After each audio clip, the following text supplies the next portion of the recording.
Welcome to Manifest This, Believer versus Skeptic. I'm Sharon, your resident skeptic who asks all the tough questions. And with me is Jennifer Neal, our manifesting maestro. Whether you're rolling your eyes or raising your vibration, we dive into all things manifestation, mindset, and energy from every side. Hit subscribe, settle in, and get ready for spirited debates, surprising experiments, and laughter on the journey to creating a life you love. Welcome back to Manifest This, Believer versus Skeptic. Today, we're diving into one of the most energetically charged seasons of the entire year, Christmas. Whether you celebrate it or not, the energy of this session is loud and it brings up giving, receiving, belonging, nostalgia, old wounds, expectations, absolutely all of it. And for some people, it brings up stress, consumerism, pressure, and let's be honest, a lot of emotional landmines that have nothing to do with energy and everything to do with family history and busy schedules. So, Jennifer, lead us on to this very hot topic. Exactly. Everything you said was bang on. I think we've all felt it, which is why I think this is the perfect episode for today because the holiday season shows you your frequency in full blown right in front of you. You can't deny it. It's one of the clearest emotional mirrors I think that we get all year. So, let's dive right into why Christmas triggers us. It has triggered all of us. Right. Right? You've felt it. I've felt it in the past, in the present. There are triggers around Christmas, good and bad.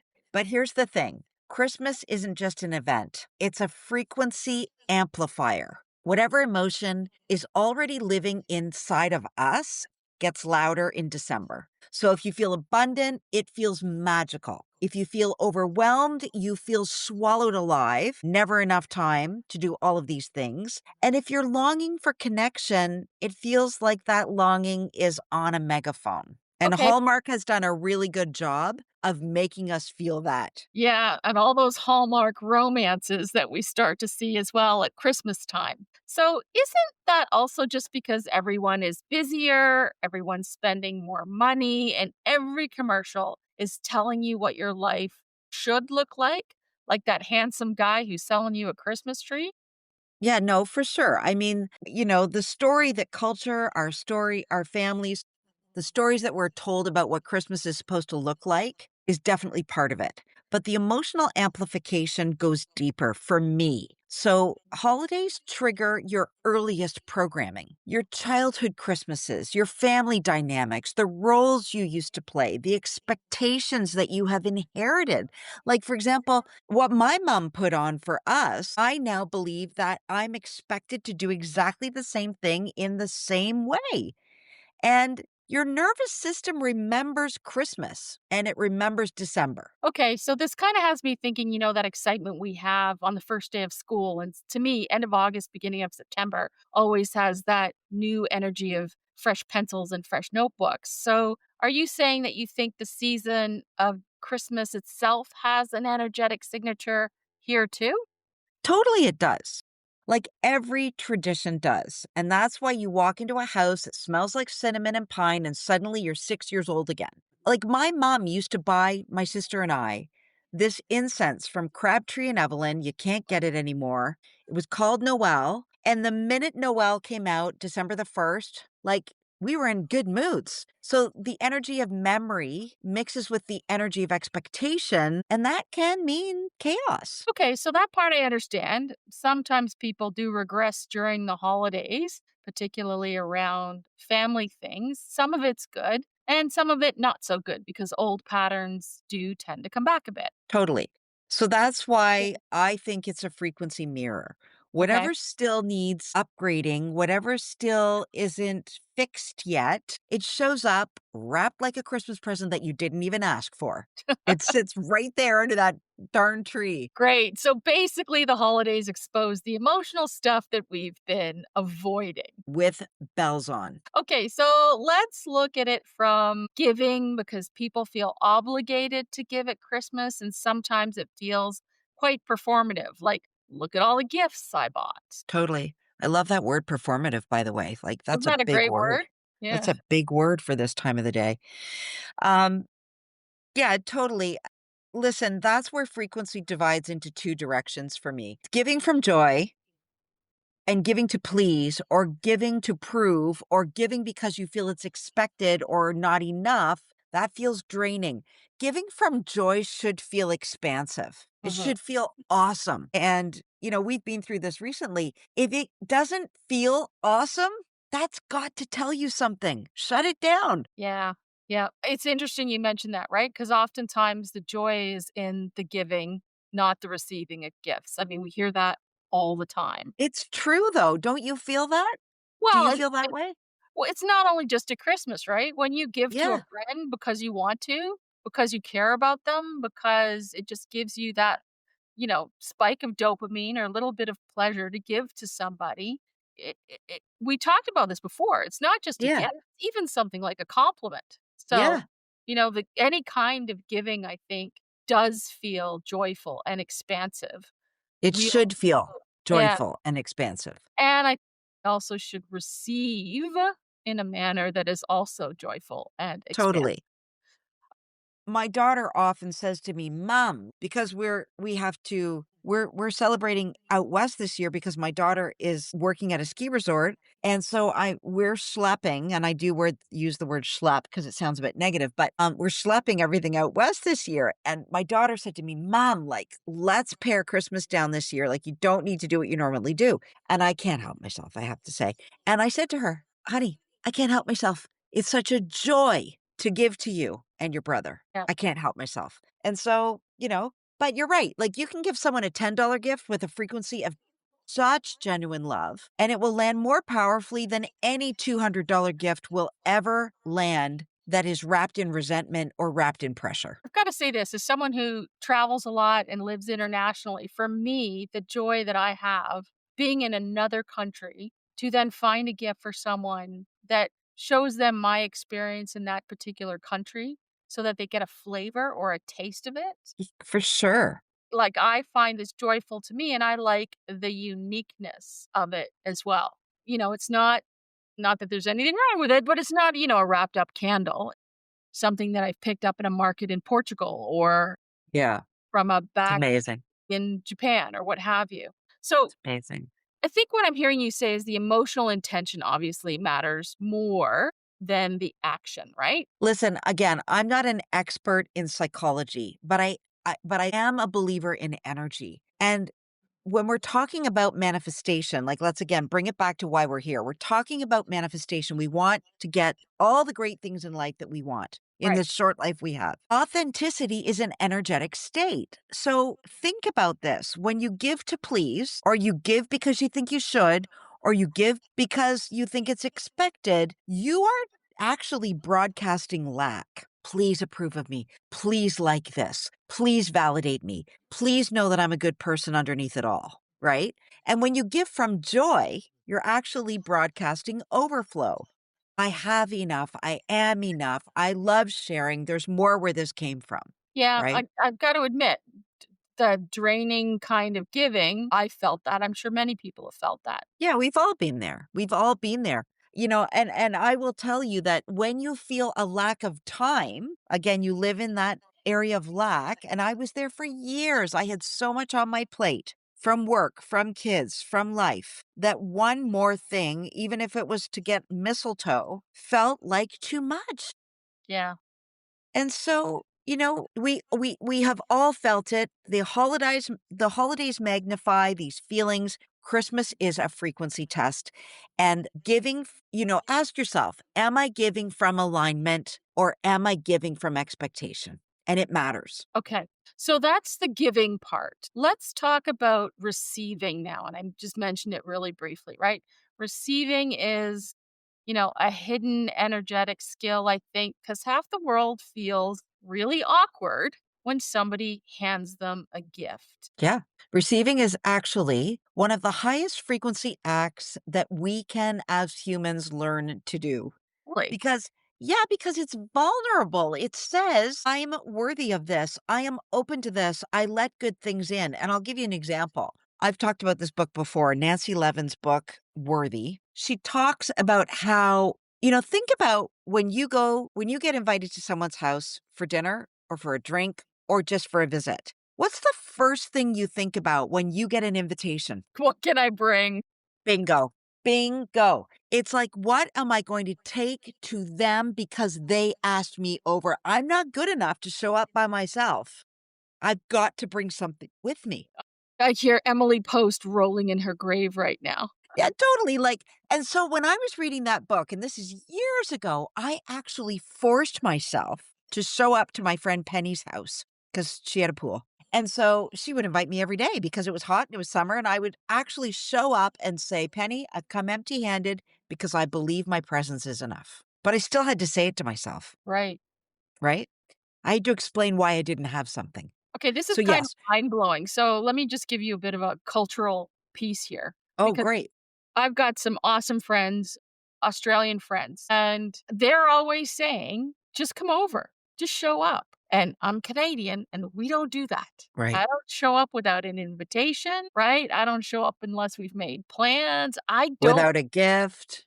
I just don't show up. Yeah. And it's a very difficult place for me to be Yeah. to just show up. And I have to say this, I mean, one of the most entertaining things about all of this, and we used to live in the same building, is again, they show up barefoot and walk right in. And I will go to their place and I'll knock at the door. Yep. And every single time they'll say it's open. And every single time they'll say, why didn't you just walk in? And I'm like, I don't just walk into people's houses, right? It's stories. It's these stories we carry around with us. So, right, that's exactly the point. Resistance to receiving, even an invitation to walk in without knocking, Yep. even tiny little things like that, they usually mirror a deeper resistance to receiving in life. Hang on. So you don't think it's got anything to do with cultural norms? Well, yeah, I do, but I think the cultural norms come from a deeper resistance to receiving life. Okay. Tell me Right? So more. money, love, support, compliments, help, you name it. We are trained to not be worthy. And Christmas just Yeah, exposes it. totally. Totally. Like how many I had a big Christmas party last week. We had 40 people. Every single one of them brought a hostess gift, Right? Very which Canadian. very Canadian, right? Which was lovely and they were gorgeous gifts. But you know what? I wanted to say, and I didn't in the invitation, please don't feel you need to bring anything. But people want to. Yeah. And you could tell by the gifts that they brought that they really put some thought into them, that they were favorite things of theirs. So I really think we're taking something away from people when we block the giving, right? Okay. And in the receiving, the awkwardness is a sign of what? A blocked frequency? Well, a blocked receiving channel. Like if somebody hands you a gift, like I just said about last week's party, and your first internal reaction is, oh, you shouldn't have, or I feel guilty, or this is too much, that's a frequency pattern. Let's just Or say thank you. or it's social conditioning. Yeah. Both. It's both. It's both. Social conditioning creates frequency patterns. It creates our energy, right? And we're not good around it. So that's where our work is if we want to manifest all the good things in our life. That's why we're here. Okay, that's fair. So how do people fix that? Practice. Practice accepting, practice saying thank you, practice receiving without rejection energy. Receiving is a muscle, just like everything else. The holidays just show you how strong or weak your muscle is. Just say thank you. Okay. All right. And you know what? Thank you's good in any situation, right? Yeah, I Okay. think it is. So let's now talk about belonging, family systems, and old stories. Okay, let's talk about those things. Right? Because Christmas is the Olympics of emotional belonging. And listen, as a separated slash divorced woman, I really had to wrap my head around the 24th and the 25th of December because everywhere you look, all deadlines, those are the days, guys. And when I couldn't be with my kids on those magical, perfect Hallmark days, felt like a failure. So I had to really reframe what Christmas looks like and how it's celebrated and what it means because it's all just stories. Yeah, and the Olympics of dysfunction as well as Totally. emotional We belonging. Yeah, like, we can do a real number on ourselves, and that's what this season tends to do to us, but it doesn't have to be like that. But it puts you back into the family story that you thought you outgrew, or maybe you knew you never outgrew it and you wanna hang on to it so badly. I say it's sort of interesting. I mean, you give some great examples, but the first time I actually spent Christmas alone after Overseas. yeah, I was overseas. It was still COVID-y happening all over. Yeah, I happened to be in Paris because I'd been traveling around because I had been newly, freed, let's put it that way. You know, and it was one of those things where literally I was walking around thinking, "How miserable am I gonna be on the 24th of December?" And, you know, I walked into a little place, a boulangerie, got myself some bread, some pâté, a fantastic dessert, bottle of yeah, champagne, and I was babysitting a cat, and I thought, "Let me find a sappy movie and sit and watch yep, a sappy movie and have my own Christmas dinner." And you know what I good have for to you. say? It was hard, Yeah, but it was probably the most peaceful but Christmas. did you die? Did you die? Not yet. No, I listen, I have a girlfriend who is also separated, divorced, and their tradition was always that the kids were with her on Christmas Eve. It just happened that way. Well, Yeah, this year, for the first year in 22 years, the kids wanted to be with their dad on Christmas Eve. And she is floundering. She's like, I don't know what to do with myself. And I said to her, are you kidding me? You can have the sexiest Christmas Eve on the planet. You can go to Casa Loma. For anybody that doesn't know, Toronto Casa Loma is like castle. You can go to the most gorgeous steakhouse in the city where all the Christmas lights are around you. You'll look like you're in the set of a movie. Once we reframed that for her, right. she booked it immediately. Sometimes we just need a reframe, right? Okay, so this is interesting. So really it's moving away from unresolved family patterns and into a new pattern for yourself. Yeah, you have the capability. This is what we're talking about. We all have the capability Mhm. to think about this from a different perspective. That's all we're talking about. Reframing, a new story, a different perspective, a new vantage point, rebrand your moment. Right. We're all capable of doing this, but we don't. So it's interesting. I mean, you've got to rebrand the moment, but that really means letting go of whatever your story was about the holidays. Well, instead of letting it go, how about we just create new, right? It's totally possible, and sometimes we need an extra set of eyes on this. Okay. Like I did with my friend. I said, "Listen, you can have the sexiest Christmas Eve going. You and your boyfriend book this, go there, do that." She's like, "Oh my gosh, I'm going to get a new outfit," she said. Yeah. Right? So that's the empowering part. You can always control the dynamic, and you can shift the frequency and the energy you bring into it. Totally capable. All of you. You're totally capable of doing this. Okay. So what things should we be noticing, particularly around family? What do you think we should be noticing around family perhaps? For me, and that's all I can speak of is from my perspective, the minute you feel let down, the minute you feel something's not as it could be, should be, was, that moment right there can go. Have you ever seen the movie Sliding Doors? Yeah, yeah, yeah. Like, the a wonderful movie. I think everybody should watch it. You have a vortex or a, what do you call that? A crux. What do you call that? In a fork in the road. Like, the minute you feel shitty, you have an opportunity to say, "Okay, what can I do to not feel shitty right now without controlling the thing?" Like, sometimes you can't make the family come back for dinner, Right. right? Sometimes you just can't control that, but what can you do? What Mhm. can you do to make yourself feel better? It's all about feeling better. We're back to the emotional guidance system. Right. Okay. What else should you notice? Okay, questions to notice. So, do you feel like you're too much? Do you feel like you're not enough around your family, maybe, or around your friends? Do you have that feeling? Do you shrink sometimes? Make yourself smaller? Do you overperform sometimes? Classic, I'm guilty of that for sure. Right. Do you revert to your childhood emotional role? Well, I always played this role, or she always did that. Do you brace for disappointment? Do you brace for chaos? Do you feel obligated instead of connected? Oof, that's a big one. Yeah, like these are big ones. These are things that I think about. Like, I don't feel connected right now. I feel obligated to go. You don't have to go.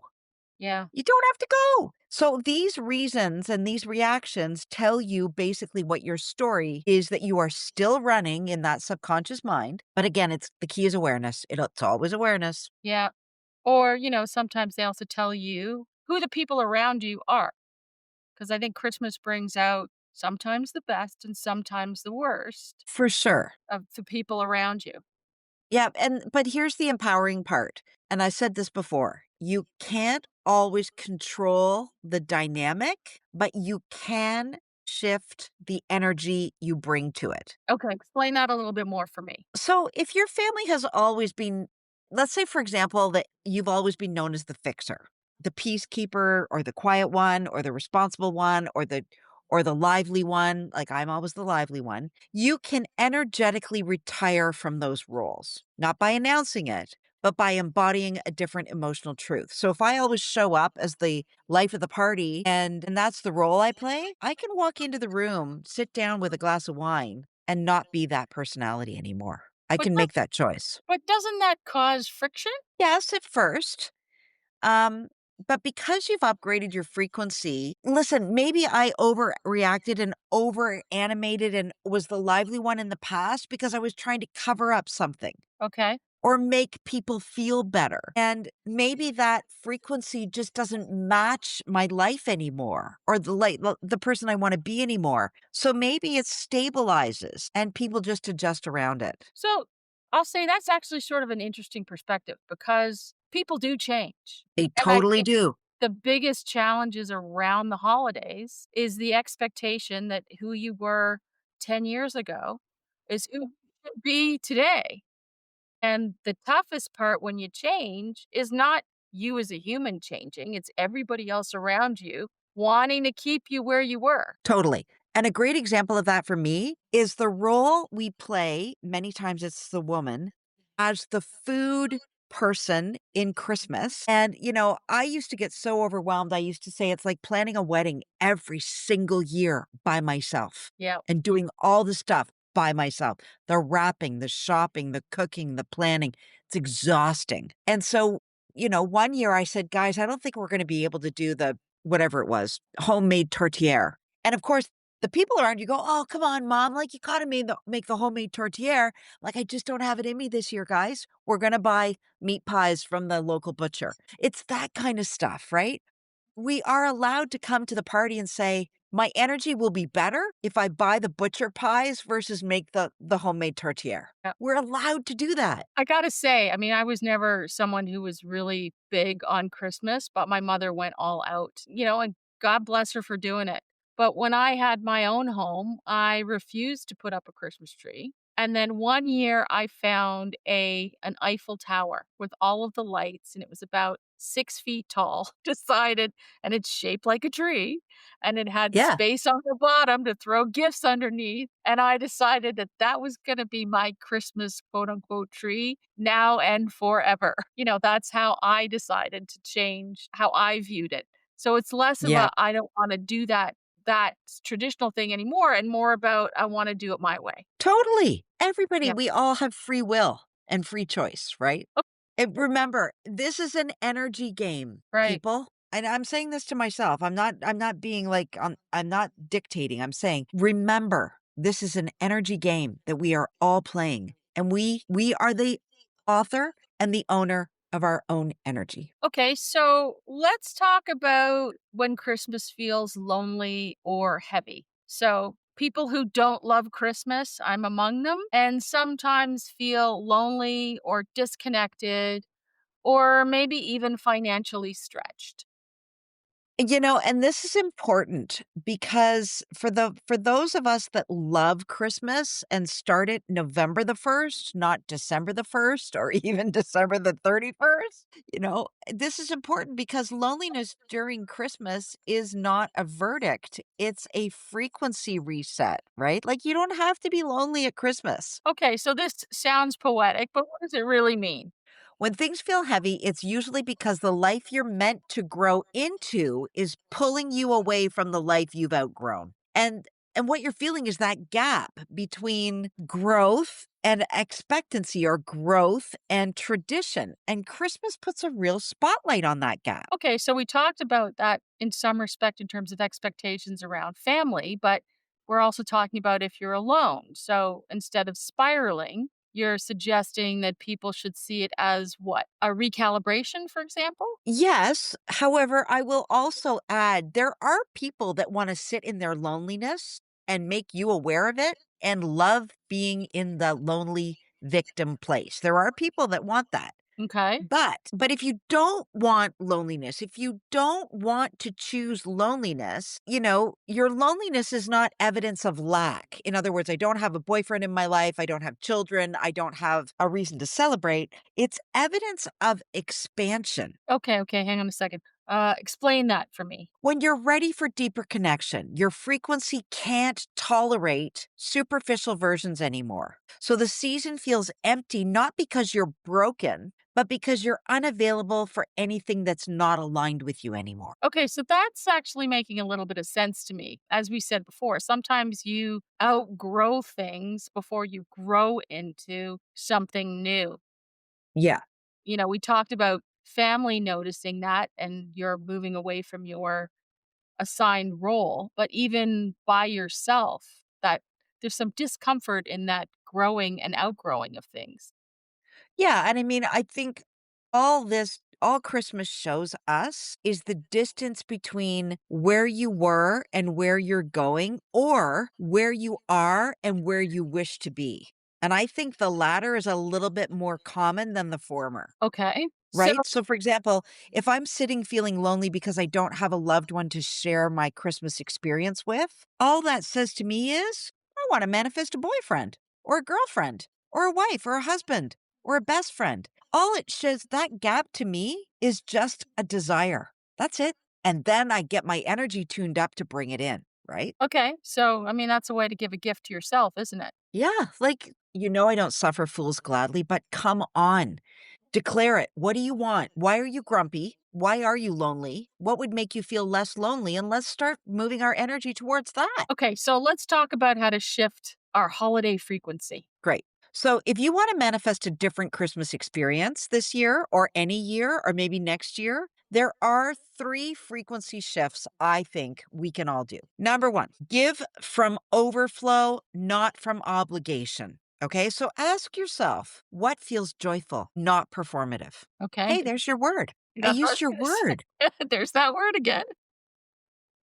Well done, you. Okay. Let's Okay. look for joyful, not performative. Does that make sense to you? Yeah. What's the next one? Receive without deflecting. So practice letting in small things. Say thank you instead of you shouldn't have. Let's just try thank you. Okay. That's a big one. What's the next one? Number three, rewrite your family role silently. Nobody needs to know that you've been playing a role in the past that you don't want to do anymore. So instead of reverting to your old emotional script, ask yourself, what energy would the version of me I'm becoming bring into this room or bring into this season? Okay.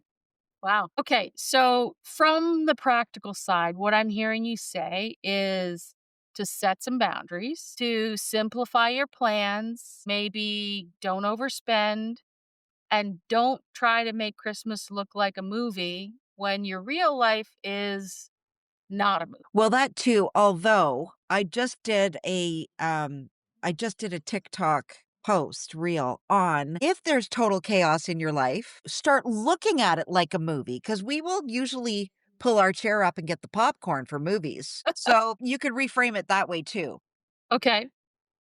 And But yeah, like, maybe the movie you want is that, handsome stranger in a town who sells Christmas trees and yep, wears a flannel shirt. totally. And again, I hate that word boundary. I don't even know. I said to my therapist a couple weeks ago, I don't even know what that word means anymore. I would love to just say to people, could you just write a story about what you want for Christmas and then start acting like the person that would do the things you have to do to have that story be real? Kind of sounds like what you're saying is we need to write our letters to Santa and post them to ourselves. Bingo. That's great. I love that. Write a letter to Santa about the Christmas that you wish to have. And maybe even the year next year you want. Yeah, totally. From here forward, write it. Write it down. Okay, so It's a looking vision. looking at it this way as a frequency sort of makes the whole season feel a little less chaotic and probably a little more intentional. I love that. Let's build intentional lives, period. Okay. Right? So, listen, as we close out this episode, wherever you're listening from, whether you're wrapped in a blanket with your cat, like I have right here on your lap, or you're hiding in a car and you're avoiding family drama, listen, remember this. We all have it. We all have the drama. We all have something going on right now. Christmas isn't happening to you, it's responding to your frequency. Again, you are attracting this. I hate to tell you this. So maybe reactions this year are also revealing who you're becoming. So may your frequency this Christmas be the most aligned thing that you unwrap this year. I just want to say Merry Christmas, Happy Holidays. I wish everybody the best for this holiday season, but we're not done yet because it's a hot topic. Yep. I think we'll pick this up again on the next episode as well before we take a little break for the holidays. Sounds good. Bye, everybody. Thanks for tuning in to Manifest This Believer versus Skeptic. If you enjoyed today's conversation, share it with a friend, believer or skeptic. And don't forget to leave us a review so others can join in the debate. Plus, check out Jennifer's TikTok account, Manifestation RX, where she writes daily prescriptions for manifesting your dreams.